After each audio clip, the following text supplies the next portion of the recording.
Malam kedua. Malam kembali datang.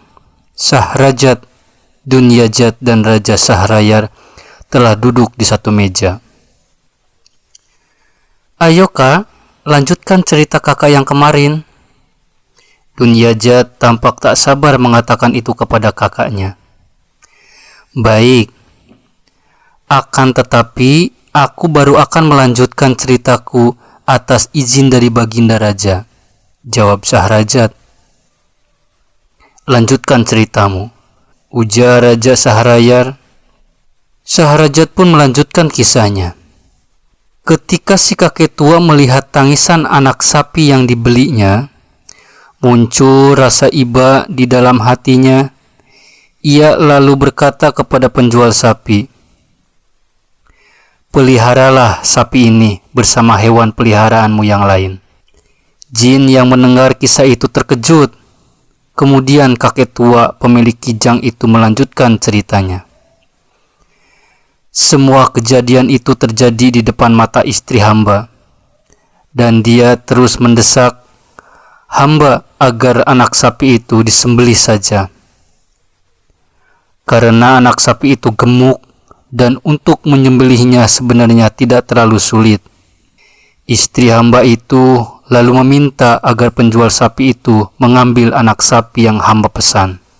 Pada keesok harinya, ketika hamba sedang duduk-duduk di rumah, datanglah penjual sapi seraya berkata, "Tuan, apakah Tuan mengizinkan saya untuk menyampaikan sesuatu hal yang pasti akan membuat Tuan senang?"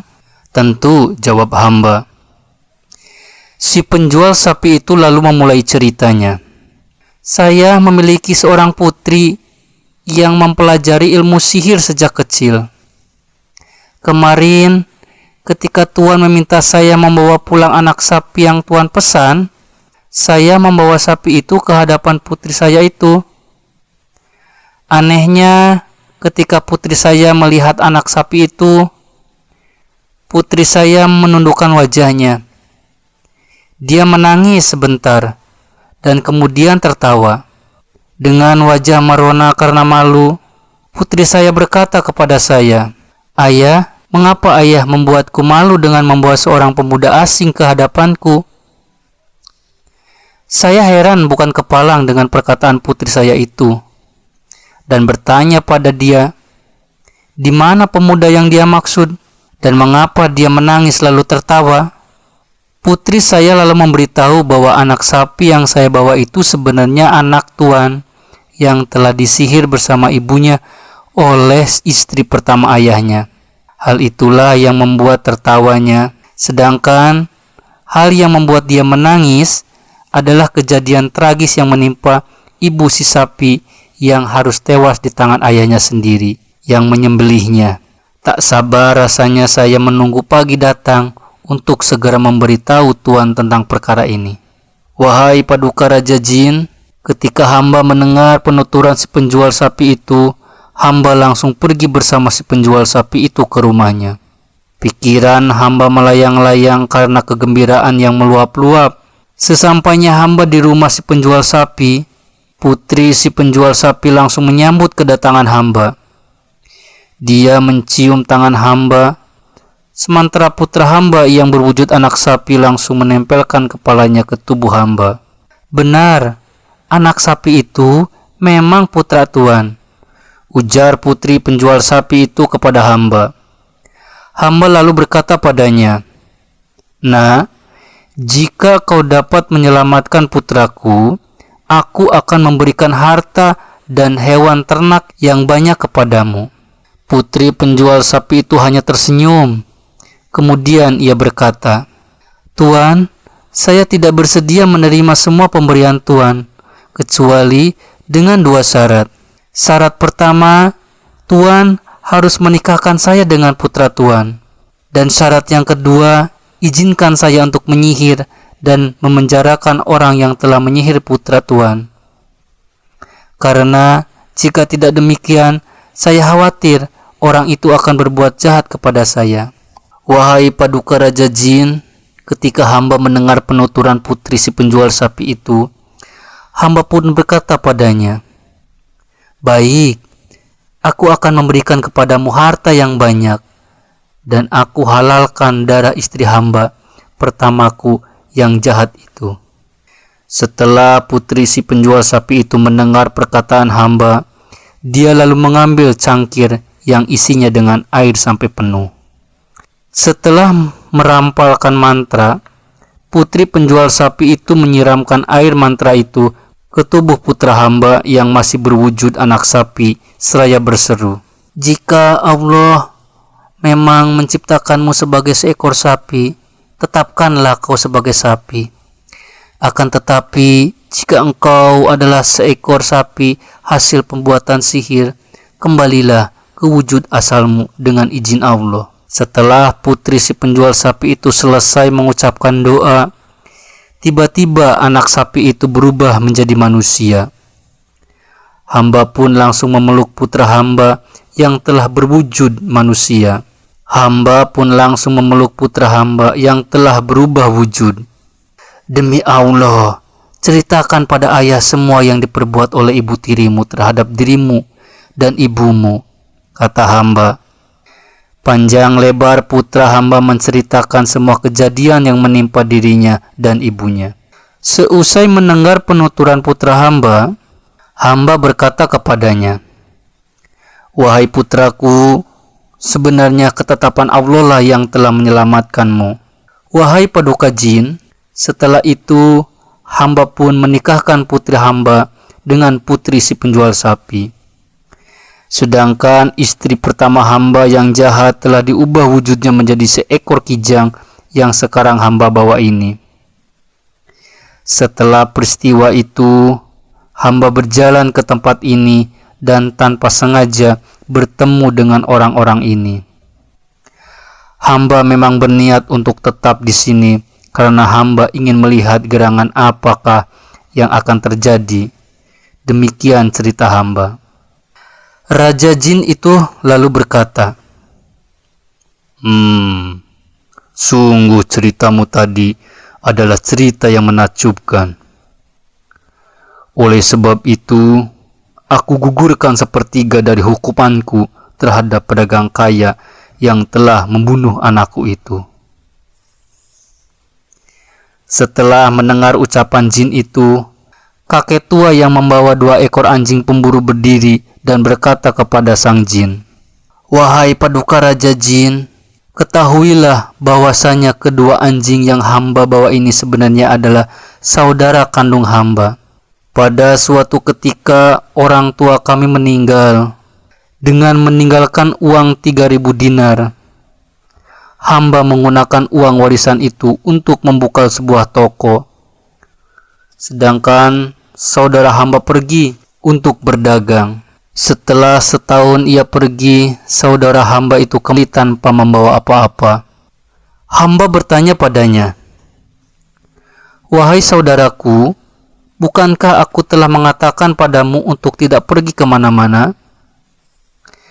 Mendengar perkataan hamba, saudara hamba itu hanya menangis sambil berkata, "Wahai saudaraku, sungguh Allah telah menetapkan nasib seperti ini kepadaku.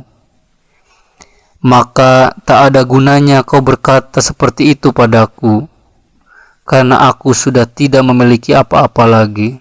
Karena merasa kasihan, hamba pun mengajak saudara hamba itu ke toko hamba. Kemudian hamba memintanya untuk mandi dan hamba beri dia pakaian yang indah. "Saudaraku, bagaimana jika kau ikut ke tokoku untuk menghitung keuntungan yang kuperoleh beberapa tahun ini? Aku akan memberimu sebagian dari keuntungan yang aku dapatkan," kata hamba padanya. Setelah itu hamba mulai menghitung keuntungan yang hamba peroleh dari hasil penjualan di toko yang hamba miliki. Jumlahnya ternyata mencapai 2.000 dinar. Hamba sungguh bersyukur kepada Allah dan hamba juga gembira atas keuntungan yang besar itu. Setelah itu, hamba memberikan sebagian dari keuntungan yang hamba miliki kepada saudara hamba itu. Setelah beberapa hari saudara hamba itu tinggal di rumah hamba. Beberapa pekan kemudian, kedua orang saudara hamba meminta hamba untuk pergi bersama mereka. Hamba menolak permintaan mereka berdua. Hamba katakan kepada mereka, "Apa yang akan kalian lakukan dalam perjalanan kalian? Sehingga aku juga harus ikut serta." Akan tetapi kedua orang saudara hamba itu terus mendesak hamba untuk ikut, dan hamba pun tetap bergeming. Hamba bersama dua orang saudara hamba itu kemudian melanjutkan usaha di toko yang hamba miliki. 1 tahun berlalu, kedua orang saudara hamba itu kembali meminta hamba untuk ikut pergi bersama mereka, dan hamba pun terus menolak permintaan mereka. Sampai akhirnya setelah 6 tahun berturut-turut, kedua orang saudara hamba itu terus meminta hamba untuk ikut pergi. Hamba pun bersedia untuk ikut pergi bersamanya. Tetapi sebelum berangkat, hamba mengatakan kepada mereka bahwa hamba ingin menghitung terlebih dahulu keuntungan yang dihasilkan dari toko hamba selama 6 tahun ini. Kami bertiga kemudian menghitung keuntungan yang dihasilkan oleh toko hamba. Alhamdulillah, jumlahnya mencapai 6.000 dinar. Pada saat itu, hamba mengusulkan kepada kedua saudara hamba, bagaimana jika kita kuburkan setengah dari keuntungan ini di dalam tanah, agar kita dapat menggunakannya ketika kita memiliki suatu keperluan, dan masing-masing kita dapat mengambil 1.000 dinar. Alangkah bagusnya usulan itu. Kedua saudara hamba menyetujui usulan hamba itu. Sesudah itu, hamba segera membagi dua keuntungan yang hamba peroleh. Bagian pertama yang sebesar 3.000 dinar, hamba kuburkan di dalam tanah. Sedangkan yang 3.000 dinar lagi hamba bagikan kepada kami bertiga dengan bagian masing-masing sebesar 1.000 dinar. Uang itu kami gunakan untuk membeli beberapa barang dagangan dan sebuah kapal yang akan kami gunakan untuk mengangkut barang dagangan kami. Setelah mengarungi lautan selama 1 bulan penuh, akhirnya kami pun tiba di sebuah kota untuk menjual barang-barang dagangan yang kami bawa. Ternyata dari hasil penjualan yang kami lakukan di kota itu, kami mendapatkan keuntungan 10 kali lipat. Atau dengan kata lain, dari setiap dinar yang kami jadikan modal, kami berhasil mendapatkan keuntungan sebesar 10 dinar. Ketika kami ingin bertolak pulang, kami berjumpa dengan seorang perempuan di tepi pantai. Perempuan itu mendekat dan mencium tangan hamba seraya berkata, "Wahai Tuan, apakah Tuan bersedia memperlakukan hamba dengan santun dan baik? Untuk kemudian hamba akan memberi balasan atas perbuatan itu." "Tentu," jawab hamba. Perempuan itu lalu berkata lagi, "Wahai Tuan, nikahilah hamba dan bawalah hamba ke negeri Tuan, karena sebenarnya hamba telah menyerahkan jiwa raga hamba kepada Tuan. Perlakukanlah hamba dengan santun dan baik, karena siapapun yang memperlakukan hamba dengan cara demikian pasti akan mendapatkan balasan atas perbuatannya itu. Janganlah Tuan tertipu oleh keadaan hamba." Demi mendengar perkataan perempuan itu, muncullah rasa iba di dalam hati hamba karena teringat perintah Allah Subhanahu wa Ta'ala. Hamba akhirnya membawa perempuan itu pulang. Di sepanjang perjalanan, hamba selalu memberi perempuan itu pakaian dan hamba perlakukan dia dengan baik. Hamba juga selalu merawat dan memuliakannya. Di tengah perjalanan yang kami lalui itulah di dalam hati hamba terbesit rasa cinta yang menggelegak terhadap perempuan itu, hingga hamba tak pernah mau berpisah dengannya, baik di kala siang maupun di kala malam.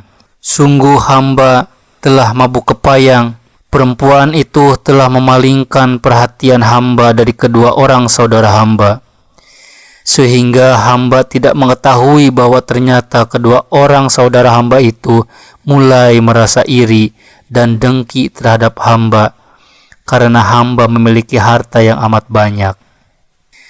Diam-diam mereka berdua mulai mengincar harta hamba, dan bahkan keduanya telah merencanakan pembunuhan atas diri hamba agar mereka dapat menguasai seluruh harta yang hamba miliki. Apalagi setan memang terus meniupkan angin kejahatan kepada kedua orang saudara kandung hamba itu. Sampai akhirnya pada suatu malam, kedua orang saudara kandung hamba itu mendatangi hamba yang sedang terlelap tidur bersama istri hamba. Mereka pun mengangkat tubuh hamba dan kemudian mereka lemparkan hamba ke lautan. Ketika istri hamba bangun dari tidurnya dan mengetahui apa yang menimpa diri hamba, berkobarlah amarahnya dan dia langsung berubah wujud menjadi sesosok yang asli, yaitu jin. Istri hamba yang ternyata adalah jin betina itu langsung mengangkat hamba dari lautan dan kemudian membawa hamba untuk diselamatkan di sebuah pulau. Sebentar kemudian dia menghilang, lalu kembali ke esok paginya. Istri hamba berkata, "Aku adalah istrimu. Akulah yang telah mengangkatmu dari lautan dan menyelamatkanmu dari pembunuhan atas perkenan Allah Subhanahu wa Ta'ala. Ketahuilah suamiku bahwa aku adalah jin. Dulu aku melihatmu dan langsung jatuh cinta padamu. Aku adalah jin yang beriman kepada Allah Subhanahu wa Ta'ala dan Rasul-Nya. Aku mendatangimu dengan keadaan seperti yang kau lihat ketika itu, dan kau pun menikahiku. Inilah wujudku yang sebenarnya. Aku telah menolongmu sehingga kau tidak tenggelam di laut. Dan aku benar-benar marah kepada kedua saudaramu, sehingga aku pasti akan membinasakan mereka berdua." Panjang lebar istri hamba menuturkan perkara yang sebenarnya. Ketika hamba mendengar penuturan istri hamba itu, hamba benar-benar terkejut dan hamba sangat berterima kasih padanya atas apa yang dilakukannya. Hamba kemudian berkata padanya, "Istriku, janganlah kau bunuh kedua orang saudaraku." Dan kemudian hamba juga menceritakan padanya kesepakatan yang telah hamba lakukan dengan kedua orang saudara hamba yang jahat itu. "Baiklah, kalau begitu malam ini juga aku akan terbang untuk menenggelamkan kapal yang ditumpangi oleh saudara-saudaramu, agar keduanya ikut tenggelam," ujar istri hamba. "Demi Allah, jangan kau lakukan itu istriku, karena ada orang bijak yang berkata, 'Duhai orang baik, biarlah orang jahat menelan kejahatannya sendiri. Bagaimanapun mereka berdua tetaplah saudaraku,' ujar hamba. "Tetapi mereka tetap harus dibunuh," desak istri hamba. Mendengar desakan itu, hamba kembali meminta agar istri hamba yang jin itu dapat mengasihani kedua orang saudara hamba. Akhirnya dia membawa hamba terbang pulang ke rumah hamba. Hamba kemudian diletakkan olehnya di halaman rumah. Dan kemudian hamba membuka pintu gerbang untuk menggali uang yang hamba kubur. Hamba juga kembali membuka toko hamba setelah hamba membeli barang-barang untuk dijual. Setelah malam tiba, hamba pulang ke rumah. Pada saat itulah hamba menemukan kedua anjing ini dalam keadaan terikat di dalam rumah. Ketika kedua anjing itu melihat hamba datang, keduanya langsung berdiri dan menggelayuti tubuh hamba sambil menangis. Entah apa yang hamba rasakan saat itu. Kedua anjing itu adalah saudara-saudaramu. Tiba-tiba terdengar suara istri hamba. Siapakah gerangannya yang telah melakukan perbuatan ini? Tanya hamba. Aku mengirimkan kedua saudaramu kepada salah seorang saudara perempuanku. Dialah yang telah menyihir keduanya menjadi wujud mereka yang sekarang. Pengaruh sirih atas kedua saudaramu itu baru akan hilang setelah 10 tahun. Ujar istri hamba.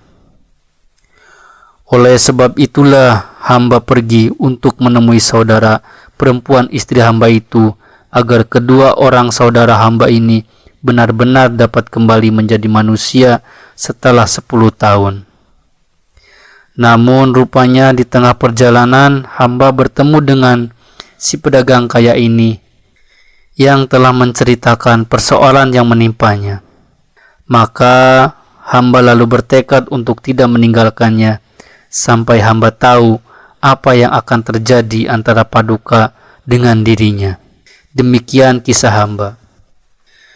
Si Raja Jin lalu berkata, sungguh ceritamu tadi adalah cerita yang menakjubkan.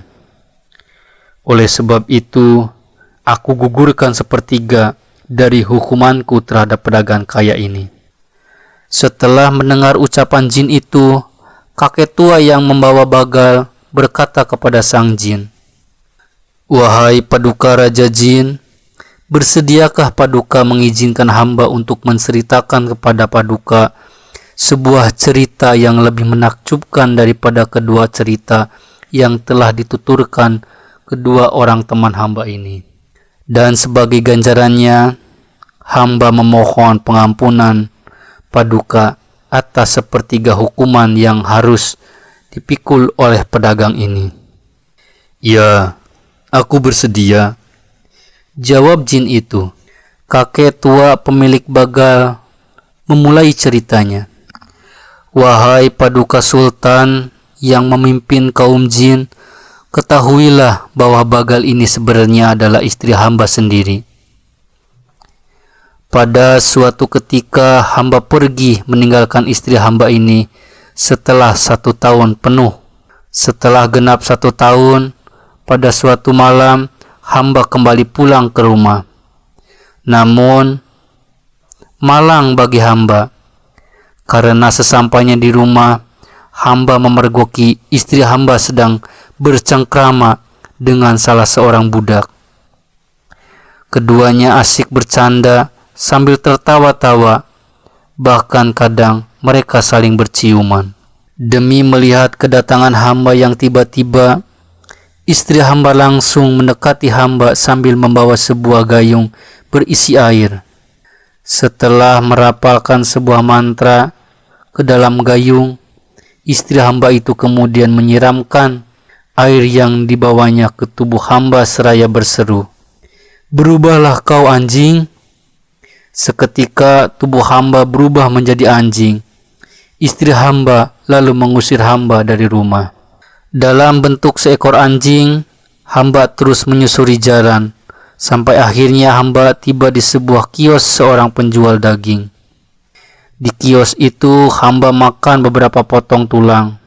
Ketika si penjual daging pemilik kios itu melihat hamba, dia pun membawa hamba ke rumahnya.